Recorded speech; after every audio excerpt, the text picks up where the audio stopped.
Hello and welcome to our LinkedIn Live event on the evolution and changes in regional and local media. My name is Symon Ross. I'm a director at Cavendish's Belfast office, and as a former journalist, I'm really looking forward to the discussion we're going to have today.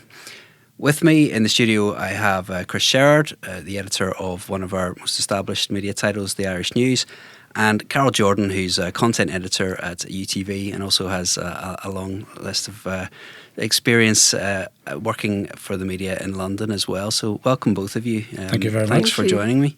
I'm going to start with a really broad question. Does local media, local journalism still matter to people? Chris, do you want to start us off with that? Well, you could make the argument that it's never been more important to people, I think, and I would certainly subscribe to that theory. In this day and age of misinformation, disinformation, it's vitally important that there's a media that people can trust and believe. And when you're established, as we are, and UTV is as well, I think people need that more than ever. They need to know that what they're watching or what they're reading is true. And I mean, fundamental role of journalism is to hold power to account, and that's very much what I see us trying to do every day. And if you didn't have that, and you dread to think what would happen if those in power weren't being held to account. So I definitely think it's vital, and it's never been more vital. Trust is a really important word there. Carol, would you agree with that? 100%. I mean, I think we're in a really interesting age of journalism. We're sort of coming out of this first wave of digital journalism, which was about bombarding people with breaking news, all these lines. And people, I think, have great difficulty sometimes in navigating the media landscape now and finding that news that really matters to them. That's where we come in, particularly, I think, with established names like the Irish News, like UTV. Legacy brands that people trust. They know they're going to get accurate, impartial, quality journalism. And so it's about, I suppose, capitalising on that for the audience, making sure that, as Chris says, we are holding people to account. I don't think it's, shy to say that we are the backbone of democracy, certainly local democracy. Because quite frankly, if we didn't exist or we weren't here, who would hold anybody to account? What would politicians, companies, the powers that be do? So we have a really, really important role, and our audience do trust us. They come to us with their stories. They know what we do. Within 5 minutes of our bulletin ending any night, if people have an issue with us, they're emailing in. They're absolutely connected. I'll let you know. Yeah. So it's, I think, genuinely in this vast media landscape that we're seeing now, I think local media, regional media is probably, as Chris said, it's probably never been more important. Yeah, there's actually research that's showing that local media is actually more trusted than some of the kind of national media, the national kind of news that we have. Why do you think that would be? I think it's because they can see themselves reflected back, and I think that's what the media is about. So the national media will cover the big stories, if you like, but local media, and I see ourselves as local and national, if you like, but certainly in a local context, people need to see themselves reflected back and see the stories that matter to them most. And the stories that matter to them most, by and large, yes, they're interested in international news and all the rest of it, but the things that matter most to them are the things that are happening in their own community. And that's what local media does best, I think, is covers that, gives a voice to that, reflects it and focuses on it, whereas the bigger national media wouldn't necessarily be a priority for them. Carol, you'd agree with that? Yeah, I mean, I think, with national news, and I've been through this, at ITV, it's very London-centric, for instance, in the UK, and there's actually less sort of feet on the ground. You're not going to be in every town, you're not going to be in every village. Of course, yeah. And actually, how you sometimes develop a story, how you put that, deliver that on television might not, be as the local person thinks it ought to be told, because you're not that close to the story. We are close to our audience. We are close to the issues. We know what matters.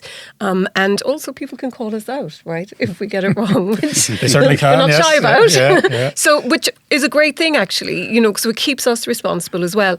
So, yeah, I can absolutely understand why people trust local and regional news more so sometimes than international and national. You touched on it earlier in the first sort of question there about sort of heritage brands or trusted, long-term brands. With so much, news and content around, with quite a lot of changes in what we would have seen as maybe the regional press, particularly Chris, maybe 20 years ago. Yeah. There's a lot sort of less around. Do you feel that those kind of brands like the Irish News, like ETV, that people recognise, they still hold value? Yeah, they certainly should, and I think they do. I think what you're saying is so much information coming at you from all different angles, and every time you watch something or see something, you're instantly questioning whether that can't be real. That looks beyond the realms of possibility. That's where a brand, so the Irish News has been going more than 100 years.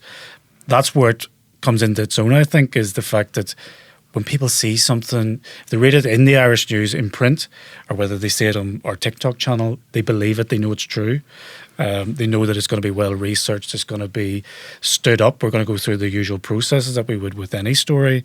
So they know they believe it instantly, they see it coming through from us, they know it's right. And there's a real premium on that. It's a real value to have that.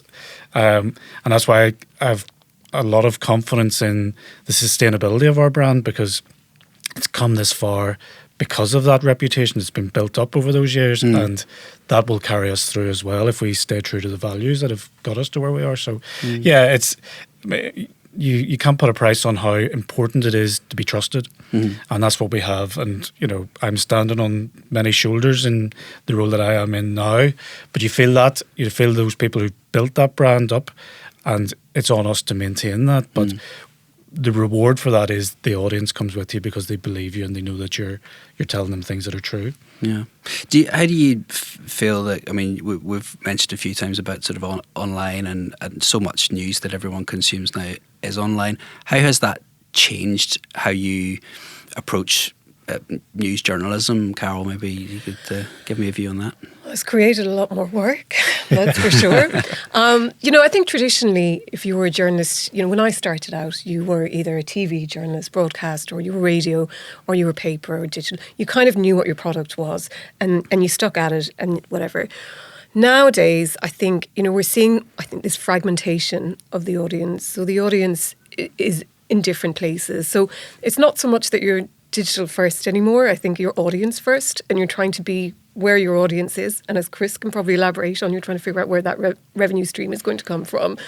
And I think there's a study actually done recently, and it just said the best newsroom leaders are business leaders, because right now there's a lot more strategy actually in deciding what you commission, where that content goes, how that content is going to be created, the kind of people that you hire to deliver that. So, I suppose the newsroom has changed in the last 10 years. In particular, I feel there's been digital has been a catalyst for change.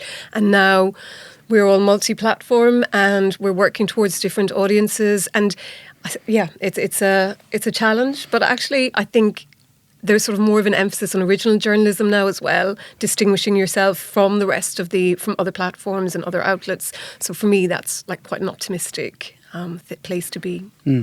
Kirsty, does it change the sort of the skills that are needed in your newsroom?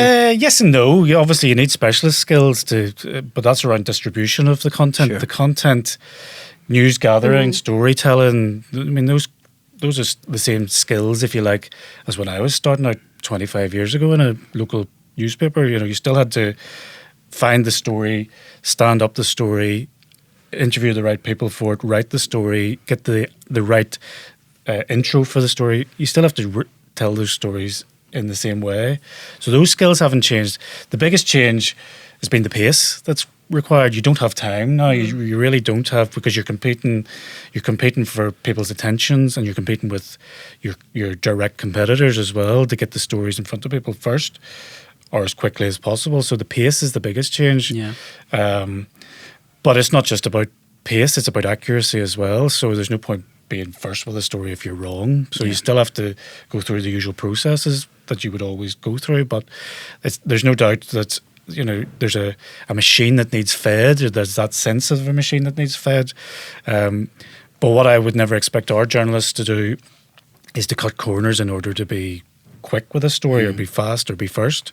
They still need to be correct with their stories as well. So I'd much rather they took their time and did that than try to rush to get something out, which would damage your reputation instantly. All those years of hard-won, hard-earned reputation would be very much damaged if you cut a corner and didn't get something right. You know, so you have to be accurate in what you're doing. But it's definitely been a fast changing, evolving industry, and keeping pace with that is, from our point of view as managers of teams, keeping pace with the change has been a huge challenge. The distribution, as you talked about, would you have seen 5 years ago a TikTok channel in the Irish News, you say? Well, even we didn't have one last year. You know, I took over as editor last February. It was one of the first things I did was to establish that and establish the YouTube sources of distribution, and that gives us another way of telling those stories and reaching new audiences as well. But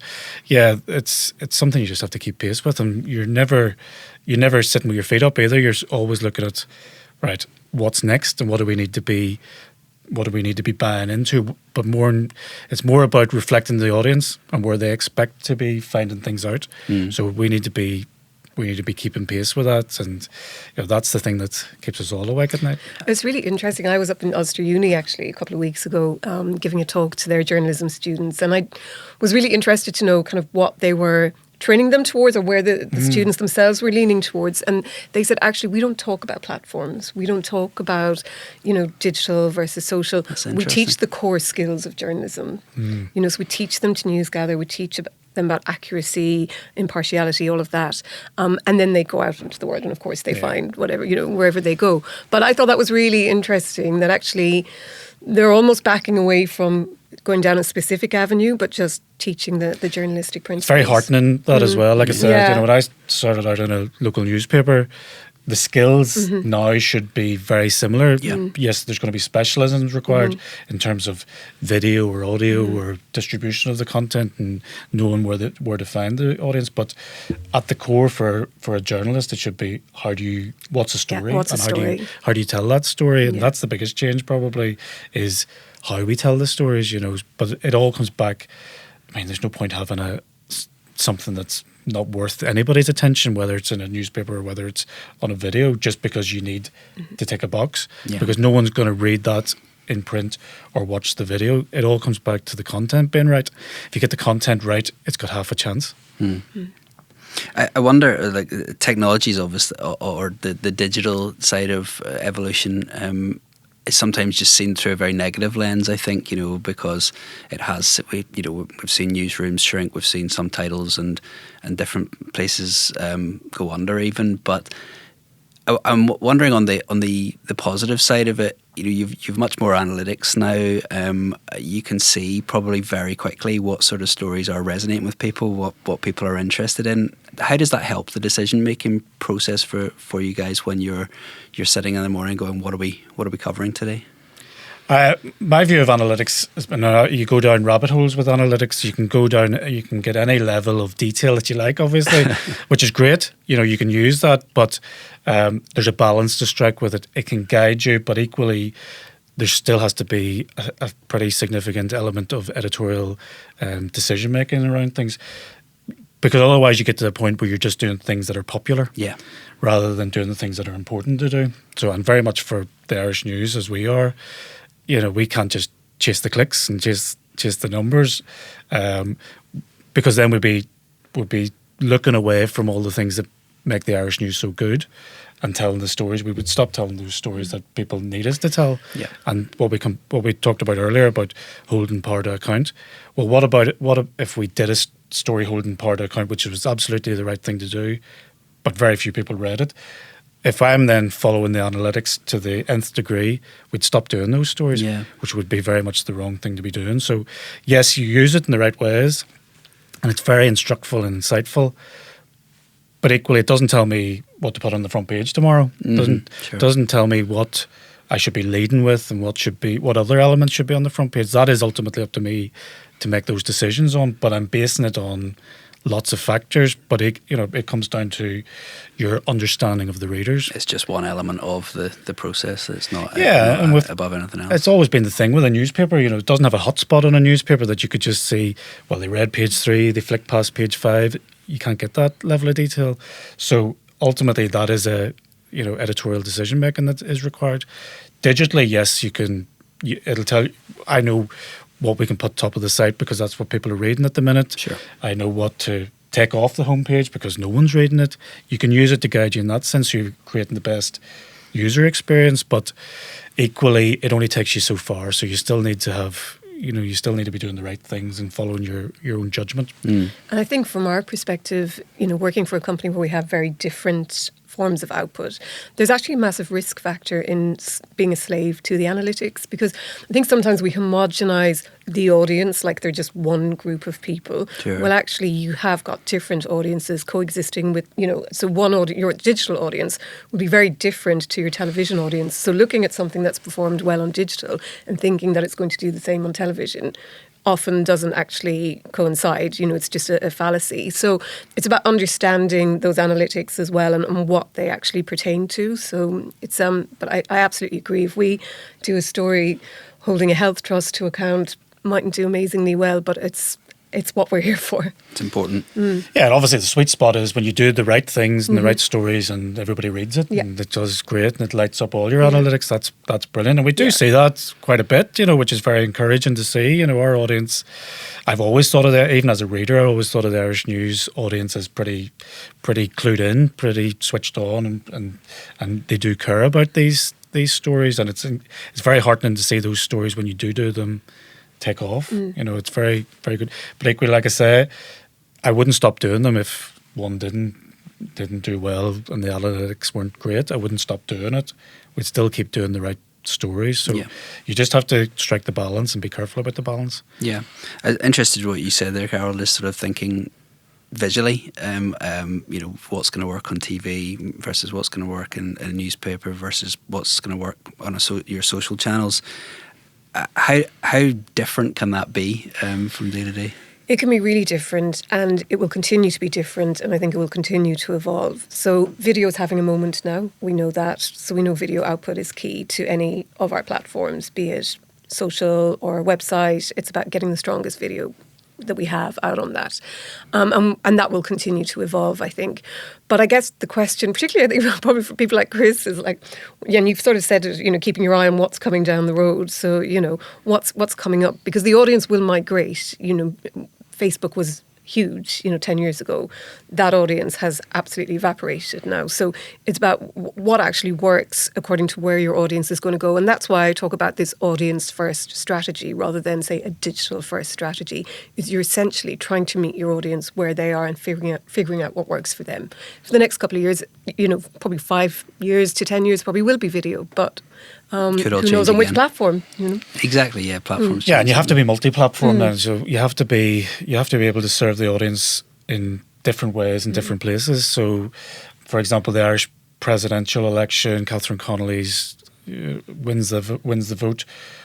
We'll write a story on it instantly, breaking news, push that out on our app and all our usual platforms, all across all our social media channels as well. But equally then we're doing a piece to camera, which is a departure from the way the Irish News would have told stories in the past. But that's part of the package that we need to provide for the audience. And that's going out on our TikTok channels, YouTube channels, social media channels. And, that's a different way of telling the same story, but the story remains the same story, if you like. So it's about trying to be multi-platform in your approach to it. We're talking about that. This is obviously like media from the level of this place where we are, and I know that like across Ireland, across UK, there's probably differences in how different we have a sort of fairly. I suppose what I'm saying is we have a fairly unique sort of landscape here that we probably are quite well served as a local media from a Northern Ireland perspective. What's your sort of take on that? I mean, I'm not asking you to comment on your competitors or anything, but I'm just thinking in comparison to some sort of regions in maybe England or elsewhere where we have seen that sort of local media pretty much decimated.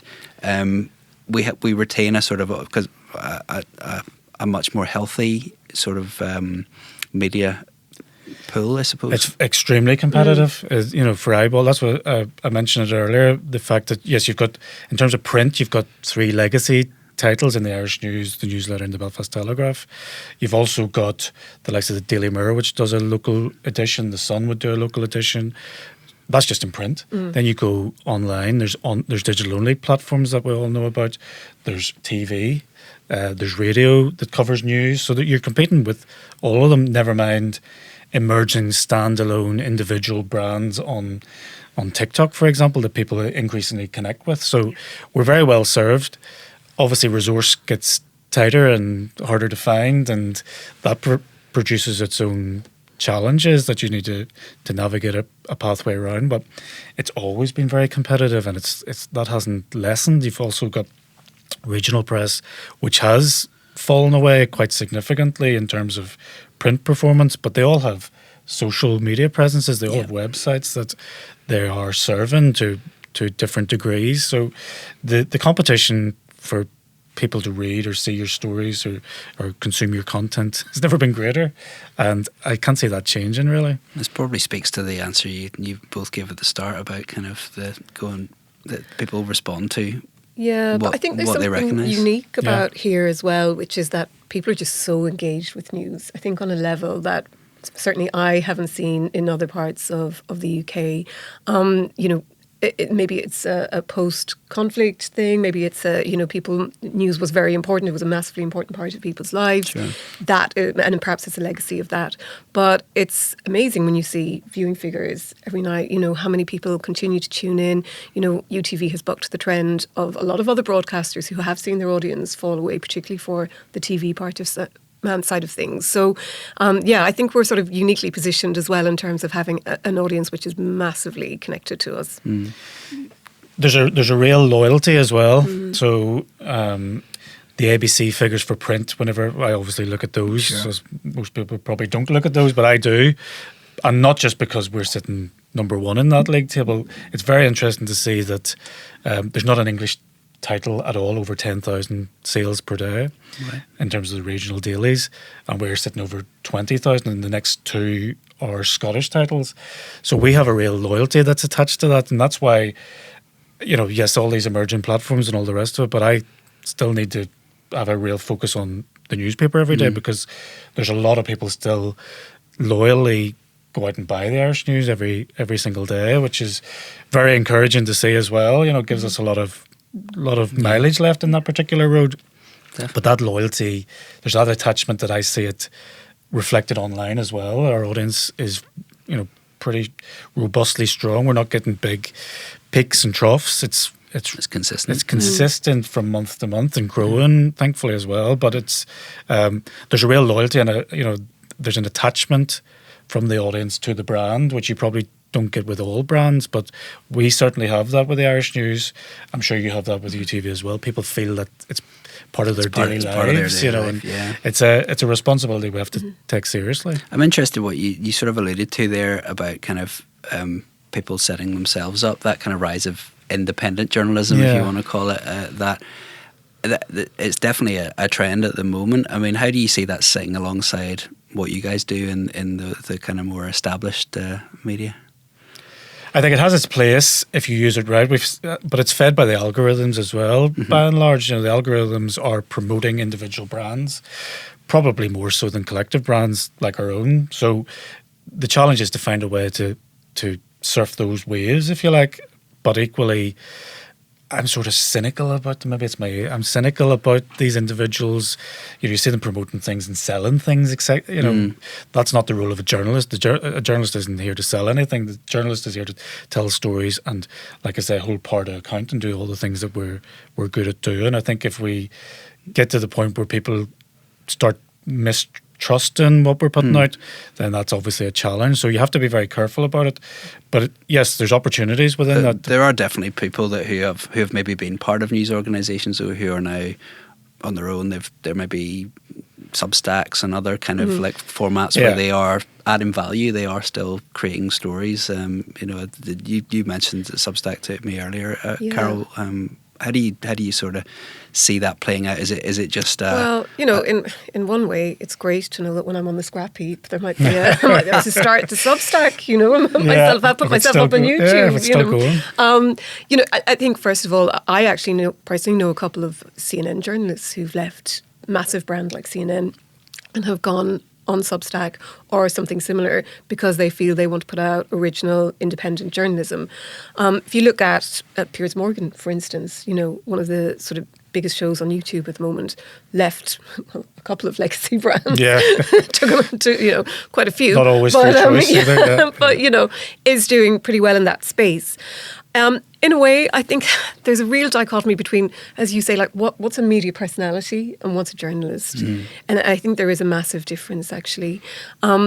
But there's another school of thought. If you look at, The Observer, who left a raft of journalists off recently, and they started Beehive, they're coming up with some really incredible creative journalism.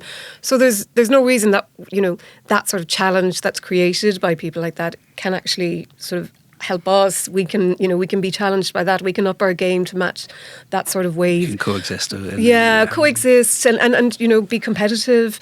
But again, I have a certain degree of skepticism as well about just how far this is going to go. Reputation is key. Yeah. It really is. And then I think there's not a lot. It takes a lot of work to really override the sort of legacy brands. Yeah, it has to meet a demand as well. There has to be a gap for they'll only thrive if there's a gap, and if there's a gap, then we have to reflect on ourselves then and say, well, why are we not filling that? Why do people feel the need to get those stories or whatever it happens to be from an individual, standalone, if you like? So that's where we need to be looking at: are we meeting the needs of the readers or the audience? And that's what we're constantly doing, and that's where the analytics do come in, because you're looking at it going, well, there's a demand for this, but we're not supplying it. So can we do that? Should we be supplying that information? Is it right that we do it? And is there a need for us to be doing it and moving into that area? And that's where I think, investing in and supporting original journalism, even under the umbrella of our, legacy brands, is incredibly important. It's what's going to distinguish us from the rest of the marketplace. It's going to be giving people what they want. It is what's going to, I think, see us through this very turbulent period. We've gone from our generation, perhaps when we used phones, it was like, oh my God, you can get your news really quickly. You can watch a video on your phone. But there's a whole generation or two generations for whom that is absolutely natural. So they are looking for bespoke, original stories, not just matching other networks. So I think that investment in original journalism is really key to success, I think. And it's not just frivolous stuff, that's content that they want as well. Oh no, that's massive. The very encouraging thing is the things that we're putting out on TikTok, for example, if you want to take that as the most recent emerging platform. The stories that we're putting out, and I say them as stories because that's what they are, they're still stories that we would be putting in the newspaper. We're just telling them in a different way. Yeah. And the views that we get on these videos are pretty significant, and that was from a standing start, like I say, last year. But what that tells me is the audience that's consuming that, they want to be, they care about this, they're interested in it, and we're meeting a demand for that where they are now. And it's people that would never they would certainly not gone into the shop and bought the Irish News, but they now know what the Irish News is all about, and that's vitally important to me, that there's an awareness of the brand now and what we stand for and the types of content that we're interested in and the types of stories that we will tell. And off the back of that, those are new audiences for us that are then coming through. They're inevitably coming through they're intrigued enough to come through and see what else that we're putting out, and potentially subscribing to the Irish News as well, which is the ultimate aim for what we're doing. I suppose it's signposting, really, isn't it? It's sort of exactly signposting back to that core product where you do gain your revenue, where you do generate the profits or whatever. And we have ITVX, for instance, which is, ITV streaming platform. That's one of the first streaming platforms, other than the BBC, obviously, but to have news and to have, news updates, etc. Because, it is all just a way of, all of that social content, what is it signposting back to, and just making sure that core product is there as well for people to access. Yeah, and it flies in the face of the notion of a dying industry, I think, as well. Because this sense of, journalism's on the way out. It's, it's not important, and it's the shelf life is pretty immediate. I think it flies in the face of that because, the Irish News has been going since 1891, but we've never had a bigger audience than we have today.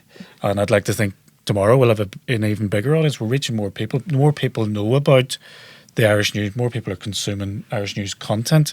It's just in different places. So, if you look at it from that point of view, it's very encouraging, and it's very exciting to think where we can take that.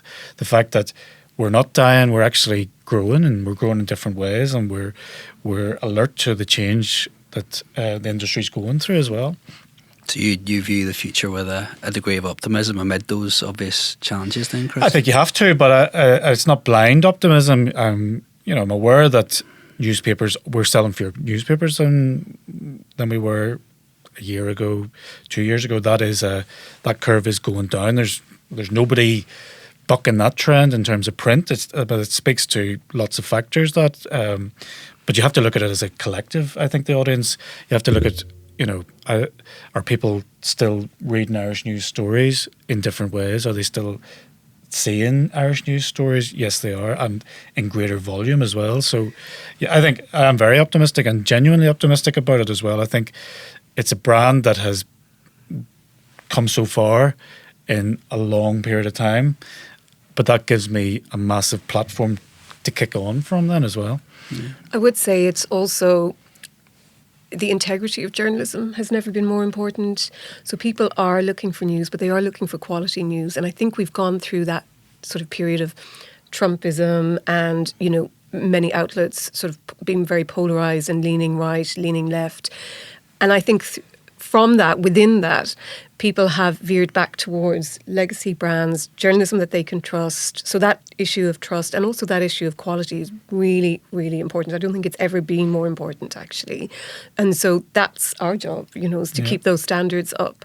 But I think you have an audience which wants to consume on whatever platform. They are interested in news, and I certainly don't see that stopping anytime soon.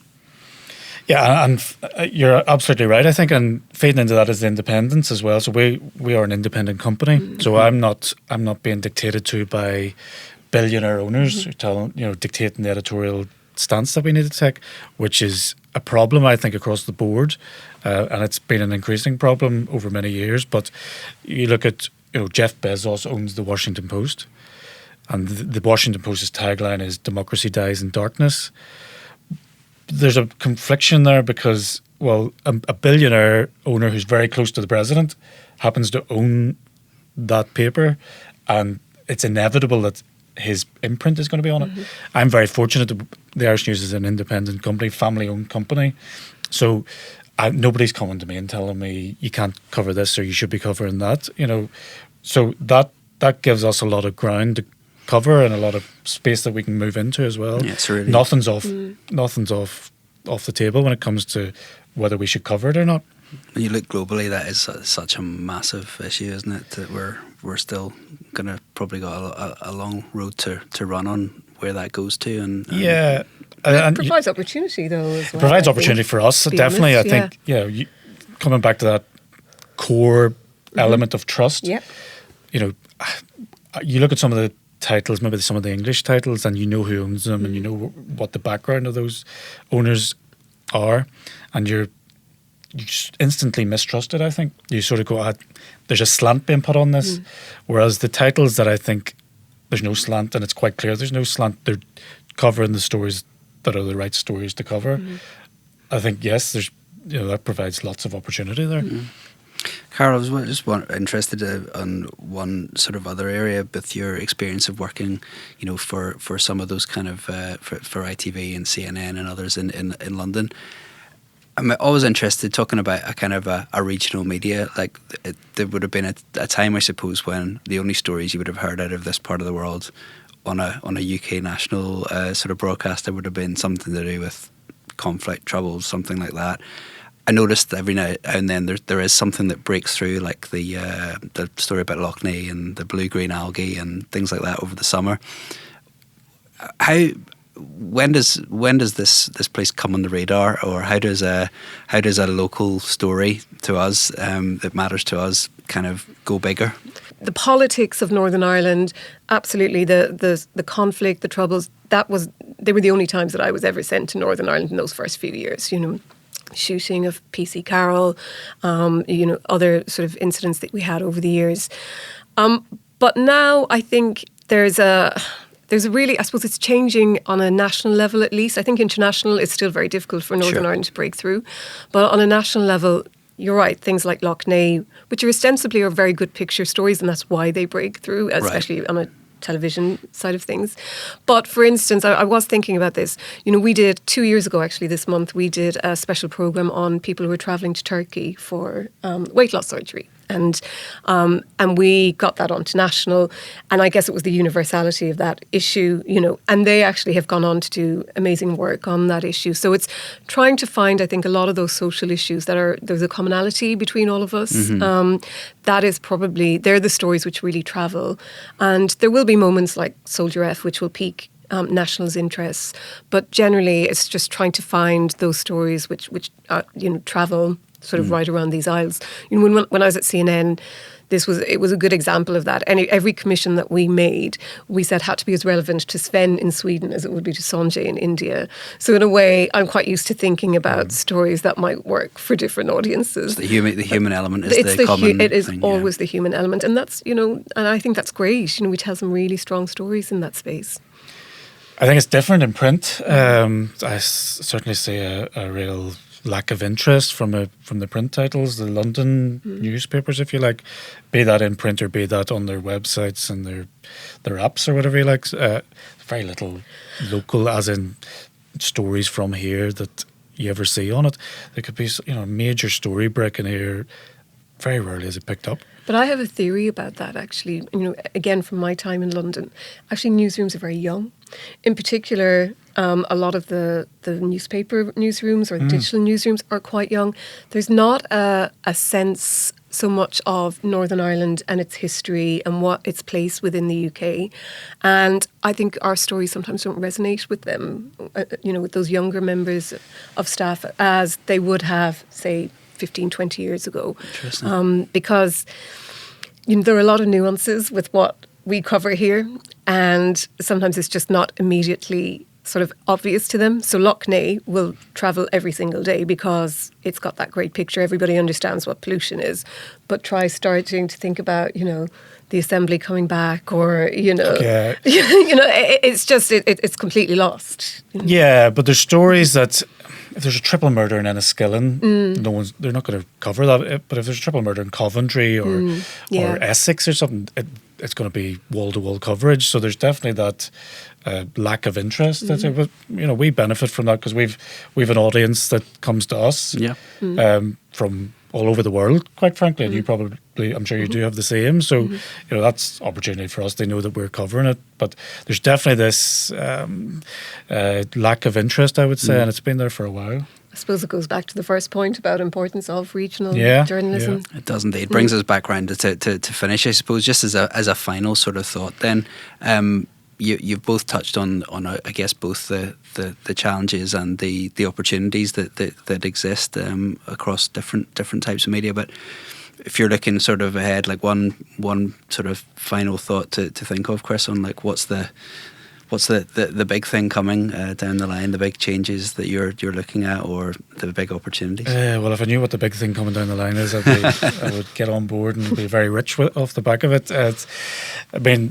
It's more multi-platform storytelling, I think, and developing that and reaching out and reaching new audiences and different audiences. And, I think from our point of view, there's a global diaspora of Irish news, traditional Irish news readers who still care about home, and are we serving their needs? So there's more we can do on that front, and there's more we can scale up around our video storytelling, and because we see, that's how people increasingly want to find things out. So there's much more we can do on that front, and we've invested and restructured the newsroom to enable us to deliver on those. But the most important thing is really to try and keep pace as best as you can and be alert to the changes and not reactive as much as, being proactive about embracing them and not being afraid to try them and potentially failing with them, but equally trying and succeeding, and you're early adopters of them. So constantly trying to keep your ear to the ground, pushing that innovation. Yeah, great. Carol, what about you? I think for me it's making sure that our newsrooms have the courage to take a story-centric approach and to not get too caught up in the technology and the distribution side of things. I think investment in public service journalism is a massive issue, and I think also for all of us, but particularly where we are here, is courage and making sure that we are training journalists to have courage, to be asking questions, to be curious, to be, all of those journalistic principles which, we've been taught over the years, but to make sure they're not lost and they're not drowned in this ever-increasing sort of workload and myriad of different ways of storytelling. Yeah, it's a really important point to finish on. So, Carol, Chris, thank you so much. Thank and we'll look forward to watching as both the Irish News and UTV continue to tell those stories. Thank you very much. You.